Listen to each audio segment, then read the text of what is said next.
Here's how to disable the control center on the lock screen and within the active app on the screen. To do that, open the Settings app on iPhone. Scroll to Face ID and Passcode. Next, enter your lock screen passcode to access the settings. Now, scroll to allow access when the locked section and disable the toggle for the control center. Let's test on an iPhone's lock screen. I locked this phone with the side lock button, and the control center won't access it until I scan my Face ID or enter a passcode.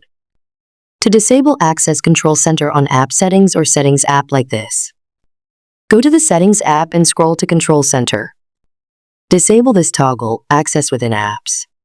That's it. Now, the Notification Center is opening instead of the Control Center. With this setting, we can open the Control Center on the home screen, as you can see on my iPhone. That's all about enabling restrictions for the Control Center on the iPhone. I hope you like this video. Don't forget to subscribe to this channel for new video updates.